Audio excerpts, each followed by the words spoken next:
हिंदू संमेलन वाटंबरेमध्ये येणाऱ्या 22 तारखेला म्हणजे रविवारी होत आहे. तर आजूबाजूची जी पंचक्रोशीतली जी काही गावं आहेत, वाटंबरे असेल, राजुरी असेल, अकोला असेल, चिंचे असेल, आनगडाळ या गावातील सर्व लोकांना आवाहन आम्ही करतोय की या संमेलनाला तुम्ही 22 तारखेला सायंकाळी 5 ते 8 या वेळेत या. आणि त्या कार्यक्रमाच्या निमित्तानं आपल्याकडं हरिभक्तपरायण रामेश्वर महाराज जाधव हे वारकरी गुरुकुल पंढरपूरचे अध्यक्ष आहेत. त्यांचं शिक्षण आहे MA BEd हिस्ट्री आणि मराठी आणि समाज प्रबोधनकारक ते व्याख्याते आहेत. त्याचबरोबर प्रमुख वक्ते आहेत ते योगेश शामराव कुलकर्णी, संघाचा जी पंढरपूर जिल्हा आहे त्याचे ते प्रमुख आहेत.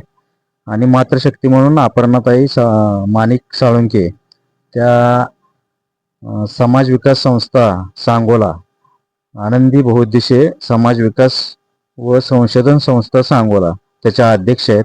त्यांचे बरेचसे उपक्रम आहेत आणि हे सगळे कार्यक्रम संघाच्या शताब्दी वर्षा निमित्तानं होत आहेत. आणि पश्चिम महाराष्ट्रातल्या प्रांताला जे जोडलेले शासकीय जिल्हे आहेत, जवळपास 7 जिल्हे आहेत. त्यात सोलापूर, सांगली, सातारा, कोल्हापूर, पुणे, अहिल्यानगर आणि नाशिक, जवळपास मला वाटते की 3000 हे हिंदू संमेलन होते.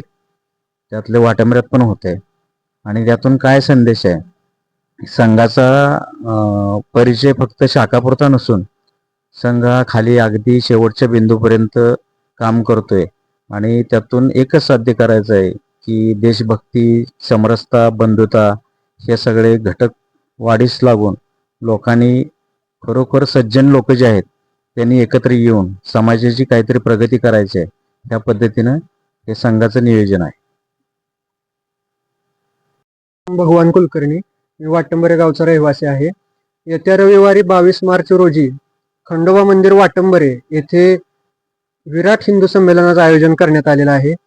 सर्वांनी जात पात भेद हे सर्व काही विसरून समाजातील लोक हिंदू म्हणून एकत्रित यावे आणि त्यांना समाज उपयोगी प्रबोधन घडावं यासाठी हा कार्यक्रमाचं आयोजन करण्यात आलेलं आहे.